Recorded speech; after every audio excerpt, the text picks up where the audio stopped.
Assalamualaikum warahmatullahi wabarakatuh. Bismillah, alhamdulillah, wassalatu wassalamu ala rasulillah, la hawla wa la quwwata illa billah, amma ba'd. Qala ta'ala, a'udzu billahi minasy syaithanir rajim. Rabbi shrah li sadri wa yassir li amri wahlul 'uqdatam min lisani yafqahu qawli. Ulama al-kiram dan para ulama, bahkan para ibu, bapak, saya itu soalnya ulama itu sih omongannya orang enak gitu. Yang ini ulama, tidak ada ulama, tidak ada ulama, tapi omongannya orang enak. Ini kita jadi ada ulama-ulama sih tutur kata dan melakukan yang salah. Hadirin jamaah Rasulullah Allah Subhanahu wa taala. Bapak Amin, hadirin Rasulullah alhamdulillah. Puji syukur terima kasih kepada Allah Subhanahu wa taala pada kita lakukan mengucapkan alhamdulillahirabbil alamin. Semoga dengan kalimat tahmid tersebut Allah benar-benar memberikan segala perilaku amal kepada kita semua, sehingga kita kalau menjadi hamba-hamba yang ahli bersyukur dan beriman kepada Allah.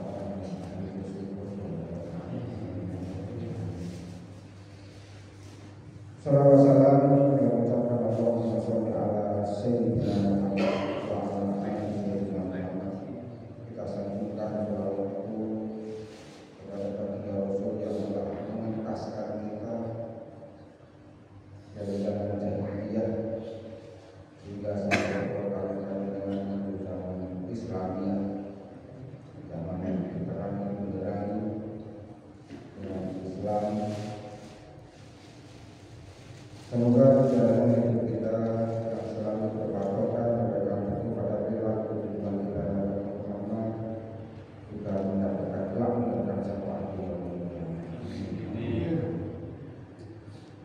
Kita awali dengan membaca Al-Quran, surat Al-Fatihah. Kita tujukan kepada para guru kita dan para masyayikh kita, pengarang kitab Nasr itu bukan, semoga nantinya bisa bermanfaat kepada kita semuanya. Begitu Allah bersyafaat Rasulullah.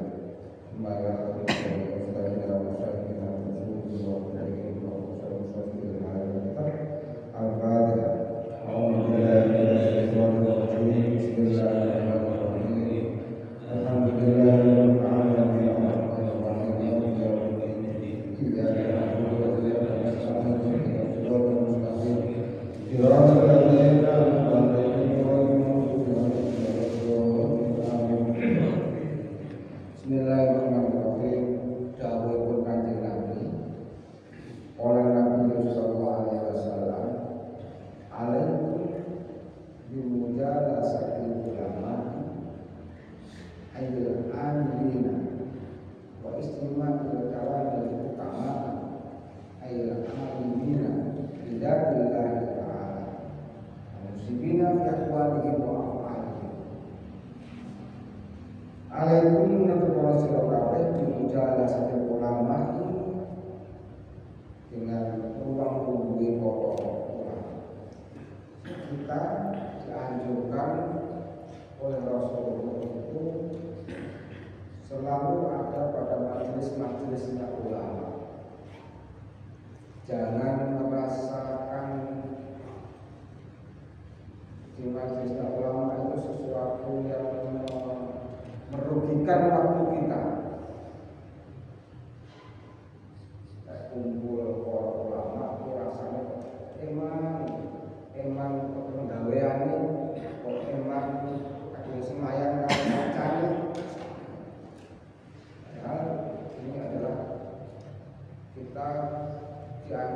untuk selalu dekat dengan para ulama.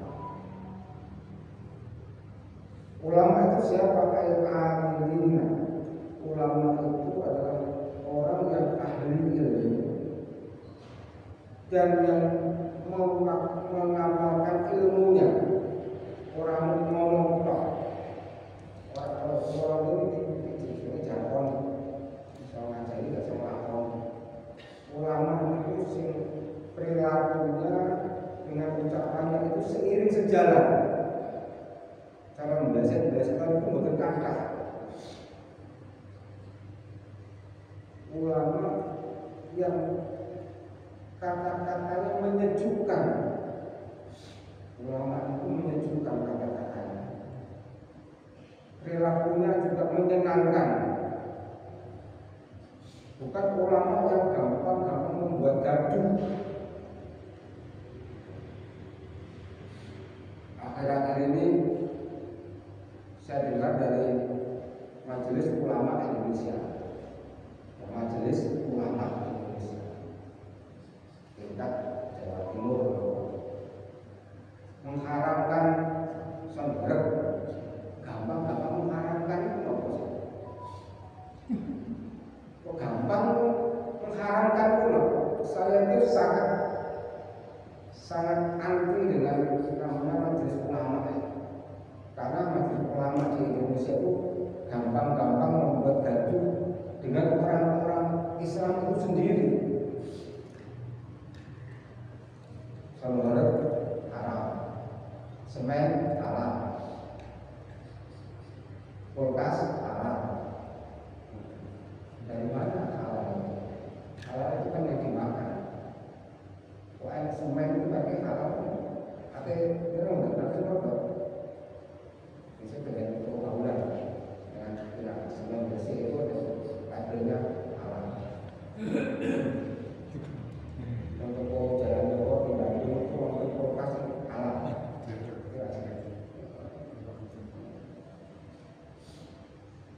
Kalau halal itu lawan katanya pasti haram.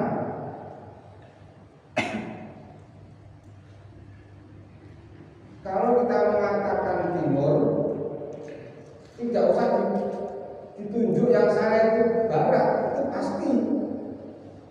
Kalau timurnya mana? Timurnya sebelah sana. Berarti itu pasti barat. Kalau saya dikatakan barat tinggi, kalau saya tengok mana? Nah, panjenengan tanya di mana arah utara? Di sana. Berarti panjenengan kalau saya tengok di kidul, kan betul. Kalau ada merek halal, lawan katanya pasti haram. Kalau tidak ada merek halal, berarti itu haram. Beranikah ini memberikan label haram?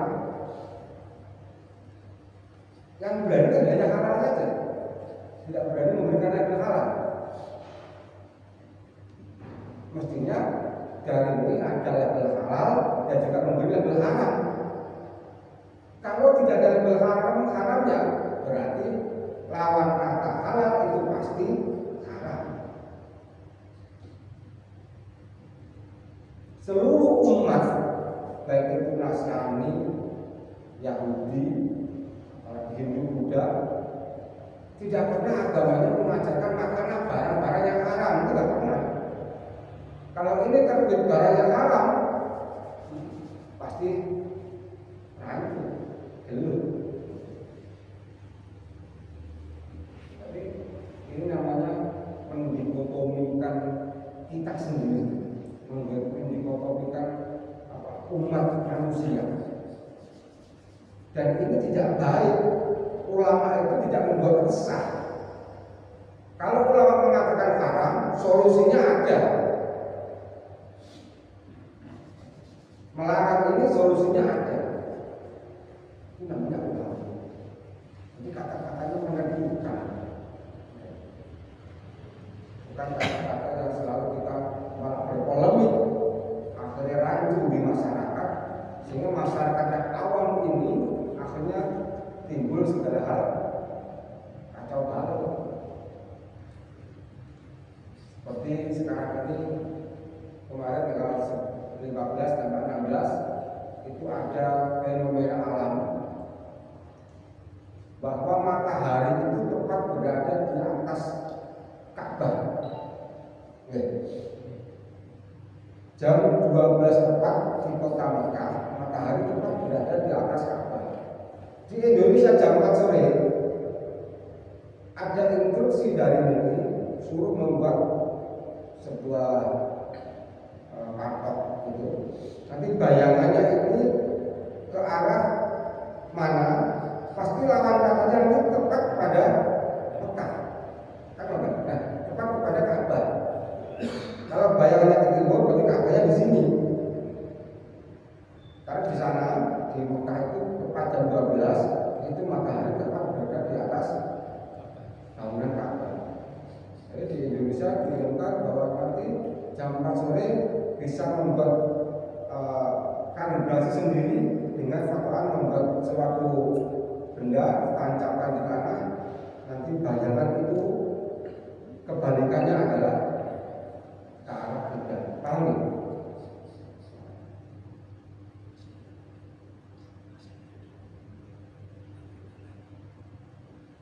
Sekarang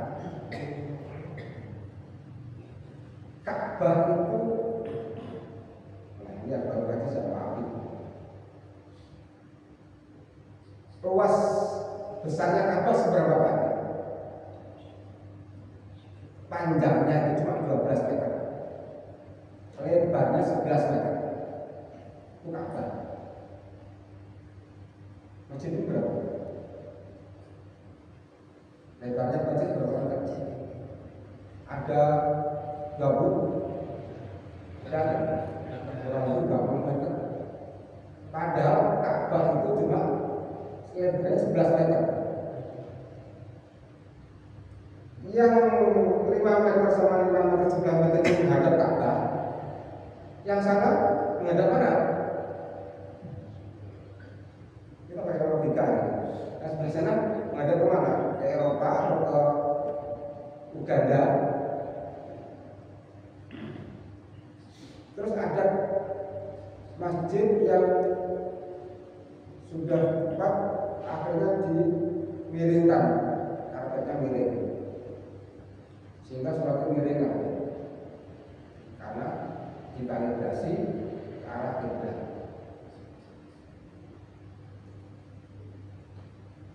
Kalau kita harus melihat atau menghadap kiblat, menghadap Ka'bah, sementara kita tidak tahu di mana letak Ka'bah itu, dan Ka'bah itu cuma lebarnya 11 meter.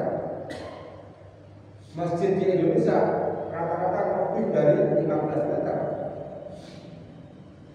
Apakah bisa yang satu itu menghadap kepada Ka'bah? Kan tidak bisa.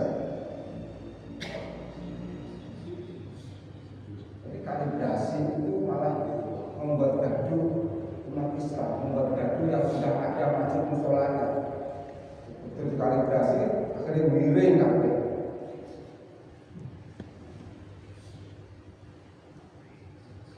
Kalau ilmu astronomi, ilmu falak itu bisa kita lihat pakai alat.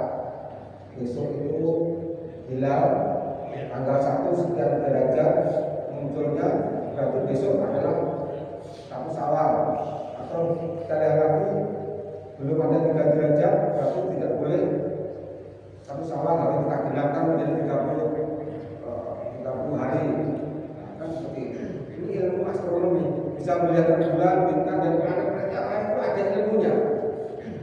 Tapi kalau ilmu geografi, teropong yang melihat Ka'bah itu apakah ada?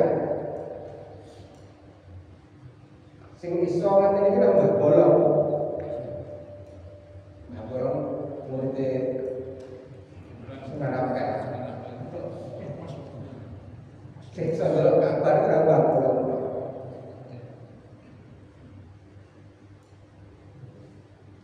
Imam 4 itu, Imam Malik, Hambali, Syafi'i dan Maliki itu semuanya berpatokan bahwa kita tidak perlu yakin kepada kiblat,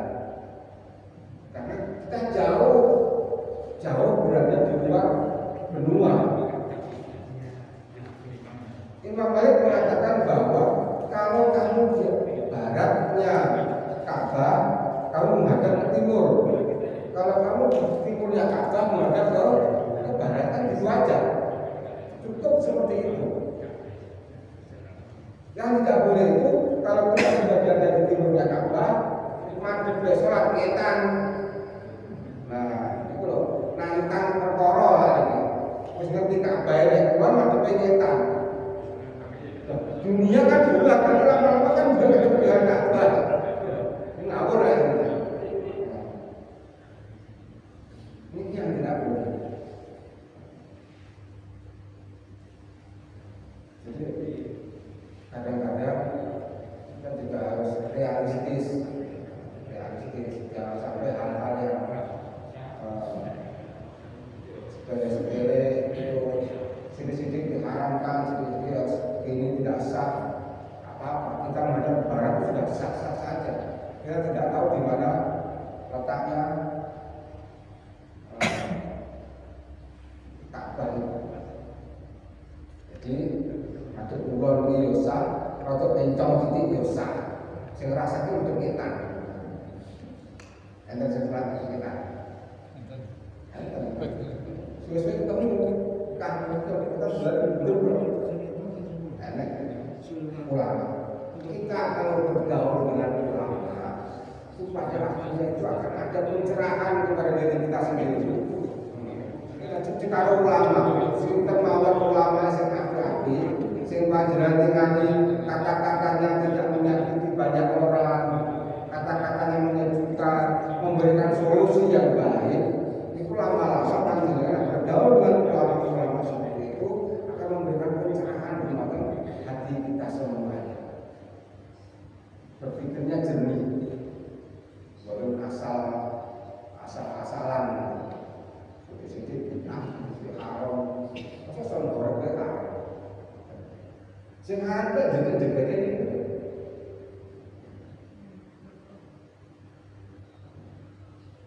Yang misalnya, saya biasa orang rakyat. Ya solusi ini biaya kan, saudara jangan bisa digang buntu, digang sebetulnya dilaporkan saja, biar tidak mengganggu orang. Kata-kata yang mengganggu orang itu yang haram itu mengganggu orang, bukan sombong ya. Mengganggu orang siapapun itu hukumnya juga haram. Nonton brong itu haram itu. Tapi kan tidak pernah ada fatwa nonton brong itu haram. Coba waktu sholat, dengan yang keluar ke masjid PN itu. Kita era kecil, Allahu Akbar, pakai.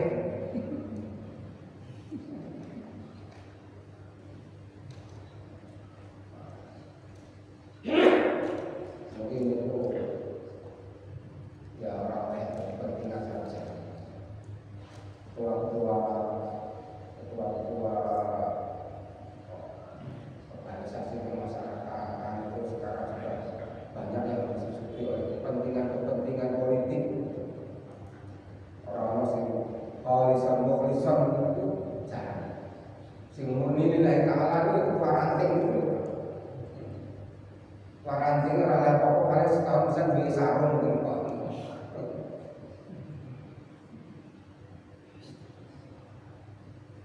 Lajeng ya.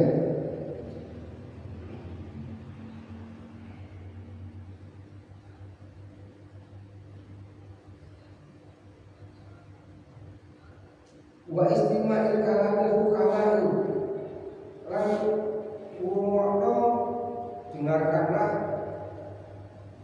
kata-katanya ahli hikmah. Ahli hikmah itu adalah orang yang mengetahui tentang zatnya Allah Ta'ala. Seperti kalau kita lihat ini para wali-wali manusia Allah, wali kasih-kasih Gusti Allah itu lakukan itu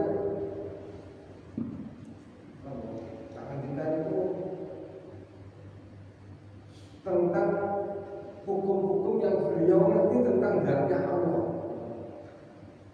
Terus mengetahui betul tentang, karena beliau itu merasa bergaul dengan Allah itu lebih nyaman daripada bergaul dengan manusia. Wali itu orang pakai gelem kumpul karo manusia. Senengane karo Gusti Allah. Beliau merasa nyaman dengan Gusti Allah. Kalau kita sekali ini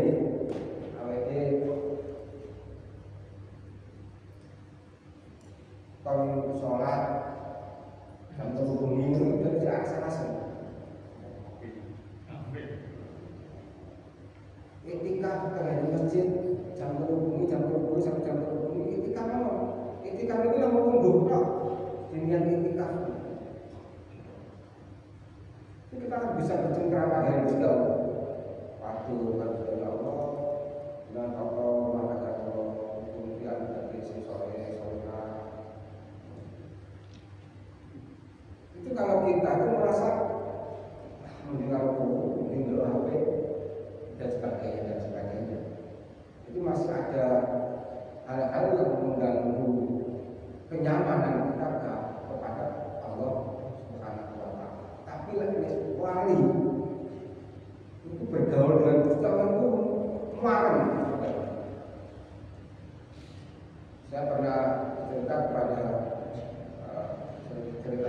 Robiah Adawiyah itu wali. Kalau setelah selesai sholat isya, dia macak sing ayu, orang macak sing ayu, ngeliat ayu, terus ngomong karo suami Mas, sama buka aku ayu, aku ada kencan karo Gusti Allah. Wes, ini keindahannya wali itu bercengkrama dengan Gusti Allah. Dan kata-kata yang pasti juga menyejukkan. Itu ahli hikmah, sing ngerti zatnya Allah Subhanahu wa Ta'ala. Makanya ada wali itu kadang-kadang perbuatannya nggak bisa kita ikuti, nggak bisa kita ikuti wali. Seperti Sayyidi Jenar itu sebenarnya bagus sebenarnya, tapi beliau itu kan nggak selevel dengan kita. Memang benar Allah itu tidak jauh melebihi dari urat leher kita. Gusti Allah itu lebih dekat daripada urat leher kita. Kalau kita ngapain saja diawasi oleh Gusti Allah 24 jam, Gusti Allah itu lebih dekat daripada urat leher kita. Sehingga saya tidak mengatakan ketika dipanggil oleh Ja'far Shadiq wali Sunan Kudus, saya tidak ada, yang ada Allah. Saking dekatnya dengan Gusti Allah, saking dekatnya dengan Gusti yang ada Allah. Karena semua ini milik Allah, yang ada Allah. Saya tidak ada. Nah, para wali akhirnya merasa wah ini bahaya. Kalau sampai diajarkan seperti itu, ini umat Islam yang ada di Jawa ini tidak mampu menerima hal sedemikian ini. Bahaya ini. Akhirnya sesuai sidang para wali, maka saya istilah di membunuh Sayyidina Jenar itu sama dengan peperangan antara Muawiyah dengan sahabat Muawiyah dan sahabat Sayyidina Ali. Ini mempertahankan akidahnya masing-masing. Jadi di pokok 6. Jadi ketika para sahabat Muawiyah itu juga sahabatnya Kanjeng Nabi, Sayyidina Ali juga sahabatnya Nabi, tapi berperang. Yang meninggal banyak sekali dan semuanya dihukumi syahid. Karena perangnya melawan akidah, bukan perang jabatan. Muawiyah mengatakan bahwa hukum Allah harus ditegakkan. Sayyidina Ali oke ditegakkan, tetapi saya harus tahu dulu saksinya siapa. Yang membunuh Sayyidina Utsman itu siapa, saksinya siapa. Kita kumpulkan dulu. Jangan wong sing mateni kudu dipateni dulu. Kedua kan Allah itu sing mateni ya dipateni. Tapi Sayyidina Ali menunggu ini reda dulu baru mencari saksi-saksi seperti di sidang pengadilan itu. Karena Sayyidina Ali seperti itu. Panggil siapa yang menyaksikan pembunuhan, nah, kan dibunuh dengan apa, jam berapa, nah, kan terus pengacara jadi harus tahu. Nah ini maafnya enggak seperti itu. Pokoknya berarti kamu membela orang yang membunuh Sayyidina Utsman. Maksudnya ini perang. Nah, sesungguhnya dengan wali-wali Songo ya seperti itu. Jadi kalau alam Islam kita tidak tahu itu hukumnya nanti bagaimana. Wajah di soal kebaroah. Wa istimah ikalan hukama ini amilina bila dilai ta'ala bi aqwalihim wa aqalihim. Baik itu nanti yang kita ikuti adalah dengan perilakunya atau dengan ucapannya. Ulama itu perilakunya mesti sahih. Kayaknya ulama mesti pencilaan itu bukan. Pencilaan itu pokoknya gitu. Bertingkah yang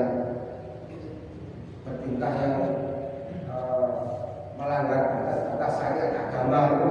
Kayaknya ulama sekarang kita dengan nafsu ternyata.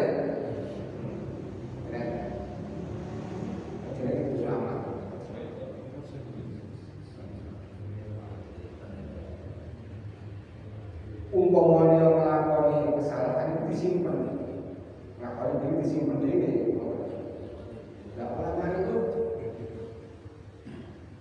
melakoni dosa, semisal menjalankan sesuatu kesalahan,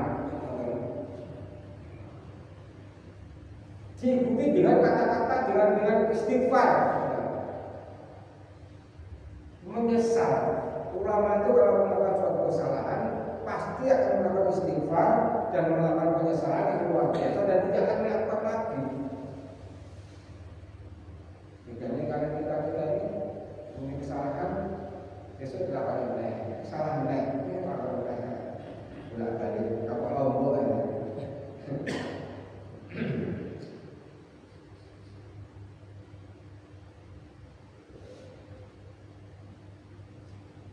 Wa inna Allah ta'ala yukhdiyal qalbal mayyita bil hikmah ilmu an-nafi kama yukhdiyal arda al-mayyita bima al-ma'ruf. Karena apa kita harus kumpul dekat dengan para ulama, dengan ahli-ahli hikmah? Karena Allah itu menghidupkan hati kita yang mati ini dengan nuril hikmah, dengan cahaya yang manfaat. Ilmu an-nafi. Hati yang mati ini, hati yang mati itu hati yang tidak ingat kepada Allah. Sing diingat itu pokoknya di Gusti Allah. Kayak dengan sholat, materi bisa subuh dan sebagainya. Dengan sholat itu hanya kewajiban, pokoknya memang teringat Gusti Allah. Dan nanti ketika panjenengan sering berdampingan dengan para ulama, dengan para ahli-ahli hikmah, maka yang kita lakukan segala sesuatunya itu berdasarkan atas kita ingat kepada Allah Subhanahu wa Ta'ala. Aku lakukan ini sama pada Gusti Allah. Itu sama Gusti Allah isi ini. Melakukan itu menyantuni orang miskin, Iki maksudnya Gusti Allah, kekurangan makanan saya sampun. Kedua, seperti Allah itu menghidupkan tanah yang mati dengan air hujan. Kemarau selama 3 bulan tanpa ada hujan, tiba-tiba hujan, maka tidak lama kemudian pasti akan tumbuh-tumbuhan, entah itu rumput atau tumbuh-tumbuhan pasti akan tumbuh. Itulah Allah menunjukkan hati kita yang mati seperti itu dengan cara kita berkumpul dengan para ahli ilmu, ahli hikmah, sama seperti Allah menumbuhkan tanah yang besar dengan curahan air hujan.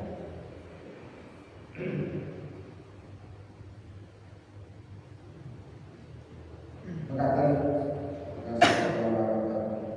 mungkin kita didekatkan dengan para ulama dan para soleh. Alhamdulillah masjid ini sudah ada Gus Amin, kemudian ada Gus Tauhid, ada orang-orang yang ahli ilmu semuanya. Kita selalu bergaul dengan orang-orang yang ahli ilmu itu, kita akan dekat kepada Allah Subhanahu wa Ta'ala. Satu lagi,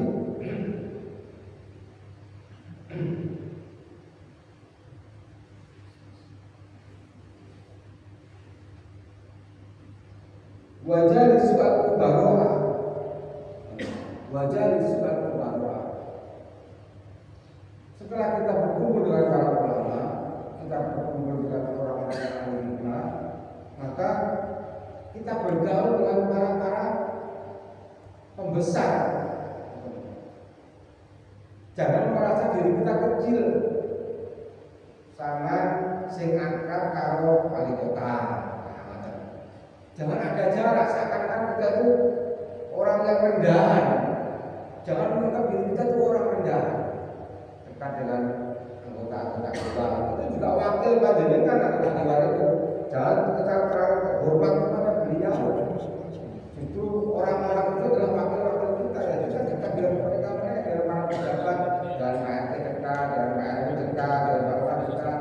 Jadi kedekatan ini akan mengangkat derajat kita seakan-akan kita itu akan duduk bersama-sama derajatnya. Jangan merasa rendah diri. Ketemu kalau camat, wali kota dan sebagainya kita tunjuk tangan itu jangan seperti itu. Keliru. Kita bergaul dengan mereka selayaknya sesama manusia. Kita hormati jabatannya sebagai wali kota, DPR, gubernur, kita hormati jabatannya. Tapi kita jangan jauh dari mereka. Kita dekat, berusaha dekat. Pulau itu hanya mutim. Mutim itu bukan pegawai negeri. Mutim itu juga bukan pegawai kontrak. Tapi saya dengan gubernur saya Yusuf, saya akrab. Ya kalau saya mati. Saya dengan Pak Abu Bakar, saya juga dekat. Saya dengan Pak Dhani waktu masih menjabat sebagai saya dekat. Jadi merasa saya nggak merasa menjadi orang yang rendahan gitu. Gak boleh kita sebagai orang rendahan. Dosa-dosa biasa saja. Meskipun saya tidak punya jabatan apa-apa, tapi saya dekat dengan para pejabat. Dekat dalam arti tidak mengurangi rasa hormat saya kepada beliau-beliau itu. Karena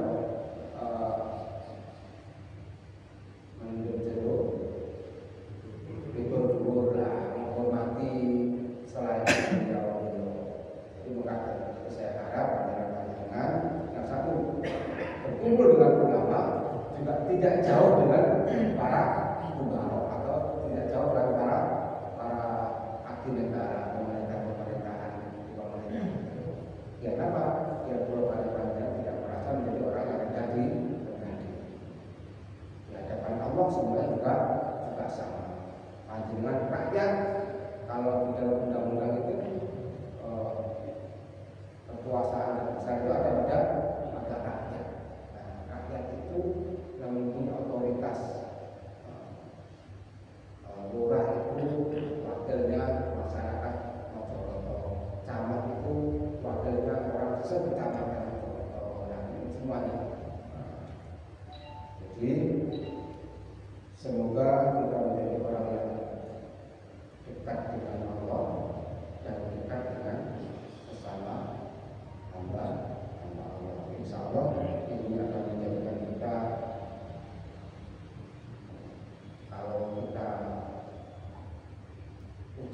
akan menjadi bijak, perilaku akan menjadi baik, ilmu akan menjadi manfaat. Inilah manfaatnya orang kalau berkumpul dengan para ulama, para alimah, dan para pejabat. Bukan juga pejabat itu hanya minta sumbangan saja usah. Mungkin kita dekat, insya Allah jangan. Kalau ada apa-apa, pasti akan diprioritaskan. Jadi kan itu enak, mau dekat itu enak. Maka itu bila mana ada salah, mohon maafkan. Allah Subhanahu Wa Taala.